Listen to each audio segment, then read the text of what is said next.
അങ്ങനെ 4 പൂക്കളുമായിട്ട് അത്തത്തിൻ്റെ 4-ാം ദിവസം ഇങ്ങെത്തി.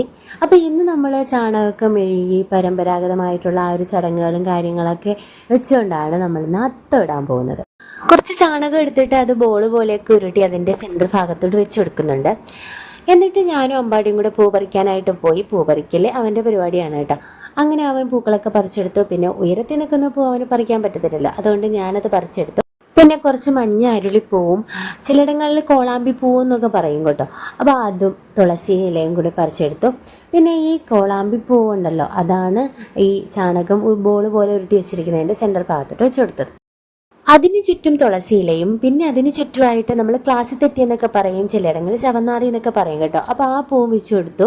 പിന്നെ നന്ദ്യാർ വട്ടം ഉണ്ടല്ലോ, ഒറ്റ അടുക്കുള്ള നന്ദ്യാർ വട്ടമാണ്, നല്ല മണമാണ് ഇതിന്. അപ്പോൾ അതും വെച്ച് കൊടുത്തു. അങ്ങനെ ഞങ്ങളുടെ അത്തം റെഡിയായി. അപ്പോൾ ഇത്രയേ ഉള്ളൂ വീഡിയോ ഇഷ്ടമെങ്കിൽ ലൈക്കും സബ്സ്ക്രൈബും ചെയ്ത് സപ്പോർട്ട് ചെയ്യാൻ മറക്കരുതേ. ടാറ്റാ.